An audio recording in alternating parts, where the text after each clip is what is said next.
warahmatullahi wabarakatuh. Selamat pagi Pak Nurholis. Selamat pagi Pak Suwanto. Terima kasih Bapak. Hari ini saya Suswanto, CGP Angkatan 9 Kabupaten Purbalingga, bermaksud untuk mengadakan kegiatan wawancara kaitannya dengan kegiatan pengambilan keputusan di sekolah yang Bapak pimpin. Dan hari ini nanti mungkin ada beberapa pertanyaan yang akan saya sampaikan kaitannya dengan hal tersebut. Kemudian nanti Bapak, saya juga minta waktu untuk wawancara ini, dan supaya nanti mungkin banyak waktu yang terpotong, dan nanti saya juga menggunakan waktu tersebut dengan baik. Baik Pak Suswanto, terima kasih kedatangannya di ruangan kami. Pertama kami sampaikan selamat dan penghargaan yang setinggi-tingginya. Bapak sudah sampai pada tahapan ini dan kami siap untuk diwawancara. Silakan Pak. Siap Bapak. Yang pertama Bapak, ketika Bapak menjadi kepala SMK di sekolah ini, tentunya ada banyak kasus-kasus yang mungkin menjadi dilema untuk Bapak sendiri dan juga teman-teman di SMK Negeri 1 Rembang ini. Kaitannya dengan itu Bapak, bagaimana Bapak itu mengidentifikasi kasus-kasus yang merupakan dilema etika ataupun rujukan moral? Baik, sekolah merupakan institusi moral yang dirancang untuk membentuk karakter warganya. Sebagai pemimpin di sekolah, kami seringkali dihadapkan pada situasi yang sulit, di mana kami harus membuat sebuah keputusan yang nantinya akan menjadi rujukan bagi seluruh warga sekolah. Situasi yang sulit seperti ini misalnya Pak Susanto. Suatu ketika kepala sekolah harus memilih satu pilihan dari dua pilihan yang sama-sama baik, namun bertentangan. Itulah yang namanya dilema etika. Dan pada kondisi yang lain, kepala sekolah harus mengambil satu keputusan, mana yang benar, mana yang salah. Itulah yang dinamakan dengan rujukan moral. Contoh kasus pada dilema etika, misalnya beberapa siswa kita ini kurang disiplin ketika masuk sekolah. Nah, setelah kami telisik, ternyata yang membuat mereka tidak tepat waktu datang ke sekolah adalah alasan di rumah. Banyak siswa yang ditinggalkan orang tuanya merantau, sehingga hidup hanya dengan mbahnya atau dia sekaligus mengurus adik-adiknya, sehingga ketika dia mau masuk ke sekolah, mau berangkat ke sekolah, harus membantu mbahnya atau mengantarkan adiknya sekolah dulu, dan akhirnya datang ke sekolah terlambat. Kondisi dua-dua ini baik, sekolah mesti menerapkan aturan, namun kondisi atau keadaan si siswa ini harus mengantarkan adiknya, membantu mbahnya juga hal yang baik, namun bertentangan dengan aturan sekolah. Maka pada situasi ini, kepala sekolah harus mengambil keputusan yang terbaik untuk semuanya. Contoh kasus pada rujukan moral, di mana kepala sekolah harus mengambil keputusan mana yang benar, mana yang salah, adalah misalnya guru yang mangkir, guru yang tidak melaksanakan kewajibannya, bahkan meninggalkan sekolah tanpa keterangan, yang berdampak pada pembelajaran yang tidak efektif. Nah, pada kondisi ini, kepala sekolah harus menerapkan aturan yang sudah ditetapkan, sehingga dampaknya nanti kepada guru yang bersangkutan untuk tidak mengulanginya lagi, atau berdampak efek jerak pada guru yang bersangkutan. Demikian bisa Pak. Oke, siap Bapak. Kemudian Bapak, selama ini bagaimana Pak Nurholis sendiri menjalankan pengambilan keputusan sekolah Bapak, terutama untuk kasus-kasus di mana dua kepentingan yang sama-sama benar sama atau sama-sama mengandung kebajikan? Baik, pada situasi dua kondisi yang sama-sama mengandung kebajikan, maka kami tentu dalam mengambil keputusan tidak sendiri. Ada tim yang kita ajak berembuk dan berdiskusi untuk mengambil keputusan yang terbaik. Pada situasi ini, konsep dalam pengambil keputusan kita terapkan, Pak Suwanto. Kita mesti meneliti hal-hal mana yang bertentangan, hal-hal mana yang mengandung kebaikan. Yang kedua, kita mesti mencari tahu pihak-pihak mana yang terkait dengan permasalahan ini. Kemudian menggali fakta dan data yang relevan untuk nanti akhirnya kita uji kebenarannya. Dan pada titik itu nanti kepala sekolah mesti menerapkan resolusi dalam pemecahan masalah di dalam sebuah tim berdiskusi berembuk. Begitu, Mas. Siap, Pak. Kemudian Bapak, untuk langkah-langkah atau prosedurnya seperti apa Pak yang Baik. dilakukan sama? Langkah yang kami ambil tentu permasalahan yang muncul mencuat, kita cari tahu dari mana asalnya, kemudian kepada pihak-pihak yang terkait kita ajak, kita undang untuk berembuk berbicara, dan endingnya nanti ketika mengambil keputusan kita harus mengedepankan prinsip-prinsip dilema etika. Yang pertama adalah end-based thinking, artinya keputusan nanti yang kita ambil itu harus mengandung kebaikan untuk semua pihak. Ataukah kita menerapkan rule-based thinking, yaitu kita menerapkan aturan yang ada saja. Dan yang ketiga, kita bisa menerapkan care-based thinking. Ada harapan dengan pengambilan keputusan ini kepada pihak yang melakukan kesalahan itu untuk melakukan hal yang baik atau memperbaiki diri. Intinya adalah pada pengambilan keputusan bersama tim yang terkait. Siap Pak. Kemudian Pak, untuk hal-hal apa saja yang selama ini dianggap efektif dalam pengambilan keputusan pada kasus-kasus yang dilema etika ini? Saya selalu membangun komunikasi yang efektif, komunikasi yang bermakna, tidak berbelit dan dua arah. Yang kedua adalah kolaborasi. Tidak bisa kepala sekolah mengambil keputusan tanpa mendengarkan dari banyak pihak. Maka penting kolaborasi untuk pengambilan keputusan yang terbaik. Untuk hal-hal yang mungkin selama ini menjadi tantangan Bapak dalam pengambilan keputusan pada kasus-kasus dilema etika. Baik, seringkali karena orang tua siswa itu jauh dari anaknya, sehingga pemahaman orang tua terhadap kondisi anak maupun sekolah yang minim itu menjadi penyebab komunikasi tidak lancar. Jarak orang tua yang jauh, tidak paham betul apa yang dilakukan anak di sekolah, itu menjadi kendala. Yang kedua adalah kesadaran orang tua untuk memperhatikan anaknya lebih, karena banyak orang tua memasrahkan anaknya kepada mbahnya sehingga perhatian kepada anak berkurang. Ketika kita mencari data, menggali data, ada keterbatasan di sana sehingga sedikit menghalangi kami untuk mengambil sebuah keputusan. Ini Bapak, ketika ada hal tersebut nih Pak, apakah Pak Nurul sendiri memiliki jadwal atau tata kala yang memang diadakan tertentu untuk menyelesaikan masalah tersebut untuk kaitan dengan dilema etika, ataukah langsung diselesaikan di tempat sendiri Pak? Timetable atau tata kala kita tidak siapkan karena masalah bisa muncul anytime. Masalah muncul tidak terjadwal, tidak teragendakan, sehingga kapanpun masalah muncul langsung kita terapkan strategi dan langkah-langkah penyelesaiannya.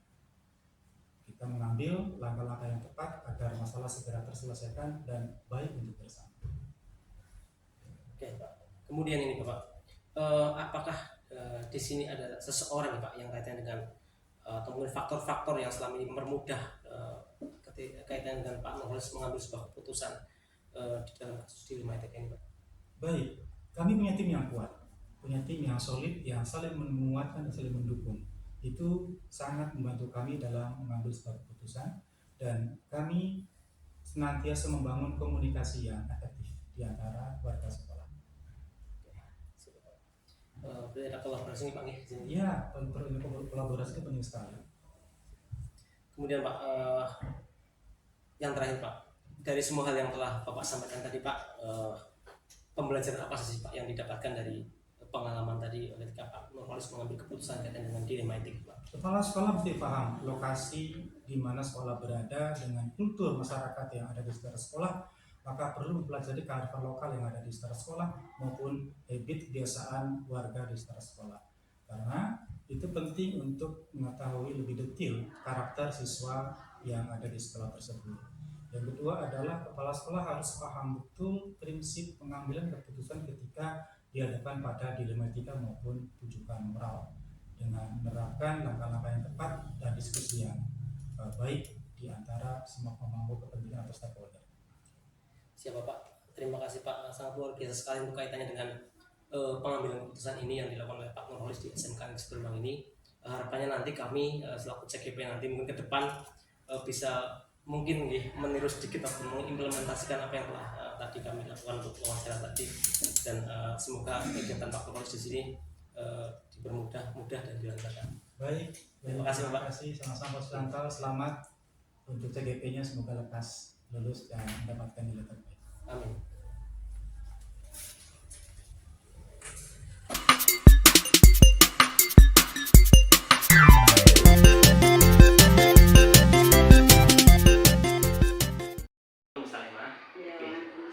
Saya Ibu, saya Suswanto, CGP Angkatan 9 dari SMK Negeri Kabupaten Bandung. Kebetulan hari ini saya ada tugas untuk kaitannya dengan wawancara interview tentang kasus-kasus yang kaitannya dengan dilema etika atau bukan moral Ibu. Mungkin Bu Salimah sudah berpengalaman karena memang yang pertama di sini sebagai kepala sekolah sudah lama, kemudian yang kedua adalah di sini adalah sekolah penggerak Ibu. Insya Allah istilahnya kami nggak usah nguyai dan sebagainya, karena mungkin Bu Salimah sudah memang sangat berpengalaman di hal itu. Kaitan dengan itu Ibu, yang pertama yang saya tanyakan adalah mungkin selama ini Ibu pernah mengalami berbagai kasus-kasus ini, kemudian bagaimana Ibu mengidentifikasi kasus-kasus yang merupakan dilema etika atau juga moral Ibu? Sebelumnya, waalaikumsalam warahmatullahi wabarakatuh. Terima kasih Pak Suswanto telah datang ke sekolah kami. Sebenarnya kita sama lah, jadi untuk kegiatan atau apa ya, hal-hal yang ada di sekolah langsung saja ini terkait dengan kasus ya jelas banyak, karena namanya saja sekolah terdiri dari berbagai guru dengan kondisi dan kondisi serta latar belakang yang berbeda, sehingga banyak di sekolah kami ya beberapa lah ada kasus yang memang akhirnya menjadikan dilema bagi saya. Kasus itu misalkan ya seperti biasa kedisiplinan dari, kalau ini kan dari guru lah ya, yang memang ada yang sudah disiplin sekali, ada yang biasa, ada yang belum. Terus mungkin di samping kedisiplinan memang dari kegiatan atau tugas pokoknya ada yang memang sesuai mengumpulkan, misalkan dari perencanaan sesuai waktu, ada yang tidak, bahkan ada yang tidak. Lah saya mengetahui kasus-kasus tersebut yang jelas pertama dari selaku kepala sekolah yang pengawasan. Dari pengawasan saya, dari pemantauan saya, juga dari hasil supervisi atau penilaian yang saya lakukan dengan teman-teman. Itu cara saya mengetahui adanya kasus yang menjadikan akhirnya dilema etika bagi saya, bagaimana saya nanti harus mengatasi. Satu sisi saya sebagai pemimpin kepala sekolah, sisi lain saya juga ibaratnya sebagai orang yang dituakan, yang saya harus lebih bijaksana, karena saya memimpin teman-teman adalah orang yang sudah dewasa. Jadi kepemimpinan atau itu harus belajar sebagai orang dewasa, bukan anak dengan memperlakukan teman-teman guru sebagai anak, tapi memang mereka adalah orang dewasa, sehingga saya harus lebih Kemudian Ibu tadi kan sudah secara ya identifikasi dengan misalkan ada supervisi dan sebagainya. Terus bagaimana Ibu menjalankan pengambilan keputusan di sekolah Ibu, terutama kasus-kasus di mana ada dua kepentingan yang sama, benar atau sama menilai kebajikan ini? Oh iya, untuk mengatasinya yang pertama saya harus melakukan pendekatan ya Pak. Pertama pendekatan secara individu. Kalau dikala kasusnya itu secara individu, saya melakukan pendekatan individu. Saya harus mengetahui, misalkan saya memanggil dulu secara face to face, bertanya kenapa itu terjadi, apa yang menyebabkan, dan kalau seperti ini apa yang harus dilakukan untuk memperbaikinya. Itu face to face, jadi secara individu. Kalau kasusnya memang banyak, saya biasanya akan melakukan pendekatan secara klasikal, misalkan dalam briefing, dalam rapat saya melakukan pembinaan. Itu biasa yang saya lakukan. Nah dari situ nanti saya akan tahu. Kalau sudah face to face, apa hasilnya, apa yang menyebabkan saya bisa nanti memberi solusi atau membantunya. Kalau secara klasikal mungkin dari teman-teman nanti saya meminta meminta pendapat mereka, apa yang menyebabkan mereka seperti itu, baiknya apa. Jadi nanti kembali ke refleksi diri mereka. Jadi kembali ke refleksi diri, setelah refleksi mereka mengevaluasi, setelah itu apa yang harus mereka tindak lanjuti. Jadi seperti itu. Jadi kayak ke disiplin positif, kembalinya ke keyakinan. Iya.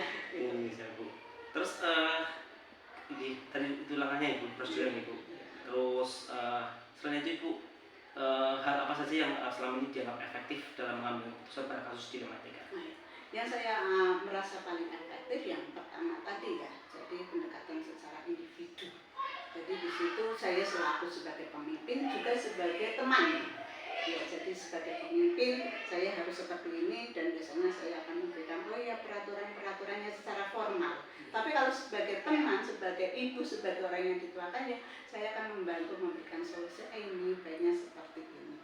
Jadi itu yang paling efektif menurut saya. Jadi pendekatan individu baik secara sosial atau secara kekeluargaan atau secara formal. Iya. Berarti keluarga ini. Iya. Kemudian perpaduan ini blended berarti. Kemudian Ibu, tentunya dalam hal tersebut ada tantangan kira-kira dalam pemberian keputusan pada kasus dilematika atau apa? Tantangannya yang pertama tadi, satu sisi saya harus menerapkan kedisiplinan, menerapkan peraturan. Tapi di sisi lain misalkan secara kemanusiaan apakah saya harus melakukan secara seperti itu saja? Itu tantangannya. Jadi peraturan harus saya tegakkan, tapi di sisi lain saya juga harus memperlakukan atau melihat dari segi kemanusiaan, etika moral. Kemudian Ibu, berikutnya ketika membuat sebuah keputusan gue, apakah Ibu memiliki sebuah jadwal tertentu untuk penyelesaian kasus di sini, misalkan dalam rapat dan sebagainya, ataukah Ibu langsung on spot menyelesaikan di tempat atau sesuai dengan jadwal yang untuk menyelesaikannya, atau bentuk atau prosedur seperti apa yang dijalankan? Untuk saya ada jadwal yang rutin, yaitu setiap bulan ada kegiatan refleksi dan evaluasi. Baik refleksi evaluasi untuk diri teman-teman di pembelajarannya maupun refleksi evaluasi secara umum untuk kegiatan sekolah. Itu dari refleksi evaluasi itu nanti kita akan tindak lanjuti itu. Itu kalau yang secara sudah terjadwal. Tapi ada yang secara tidak terjadwal pada kasus-kasus tertentu. Pada kasus-kasus tertentu yang tiba-tiba ada, berarti itu ada bukan jadwal yang secara rutin, jadi ada waktu khusus.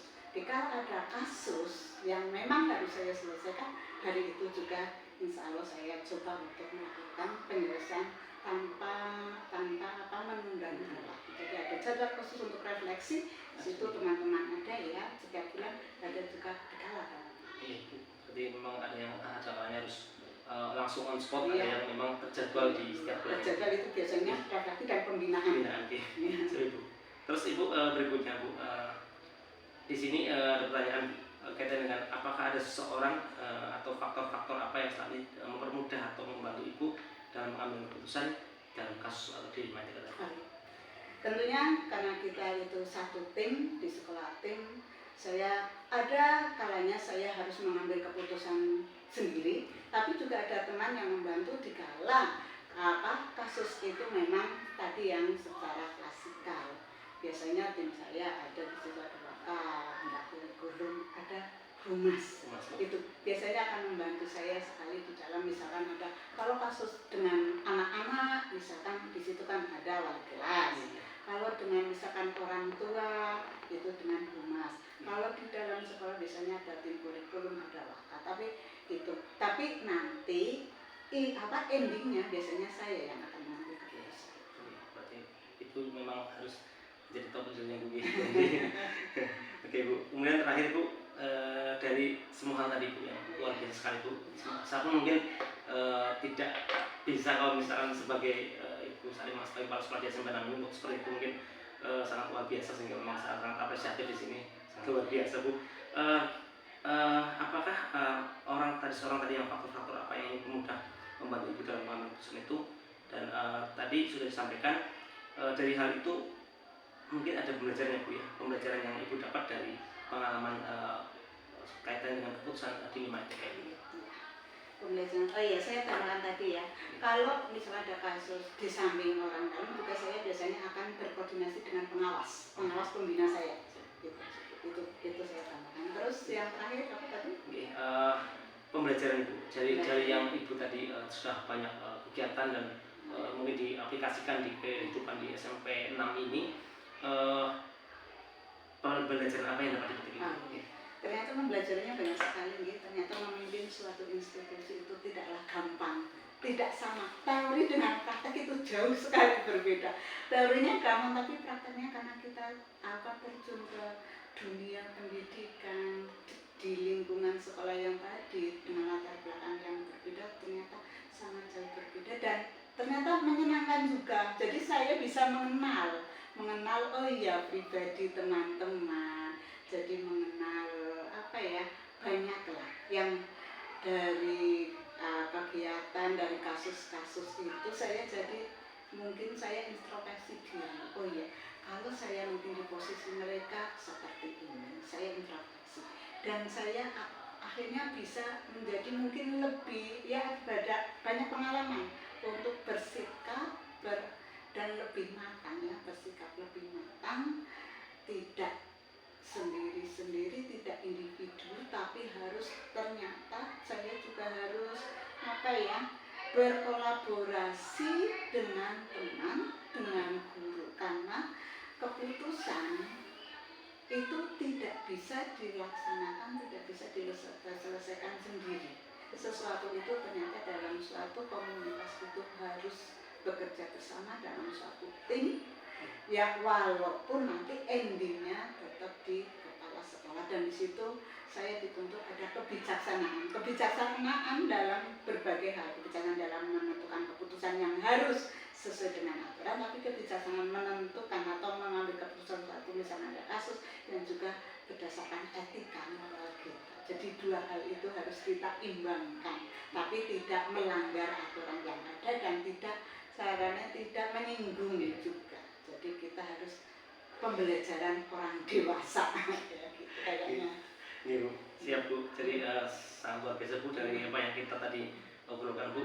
Memang dilema itu memang ada Bu di setiap institusi atau instansi dan tadi sangat luar biasa sekali dari Bu Salimah yang untuk penyampaiannya dari poin per poin Bu. Saya pun sendiri mungkin sangat luar biasa nih. Saya sendiri kalau mungkin dari posisi dari Bu saya mungkin tidak bisa seperti itu Bu. Ini sangat luar biasa dan saya terima kasih Bu. Semoga nanti ke depan saya minta doanya Bu, semoga saya dilaksanakan kegiatan saya di CGP ini dan juga nanti bisa mengimplementasikan apa yang telah saya dapatkan di CGP ini dan juga apa yang telah saya obrolkan dengan Bu Salimah di pagi hari ini.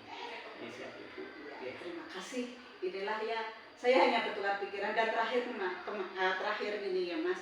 Jadi kita kemarin belajar tentang disiplin positif, tentang keyakinan positif. Mungkin kalau kemarin aturan ada ribet, ada hukuman, sekarang kita mencoba untuk disiplin positif itu sesuatu itu timbul dari kesadaran sendiri. Jadi tanpa ada ribet, tanpa ada hukuman, kita berjalan yang akan menimbulkan kenyamanan di sekolah.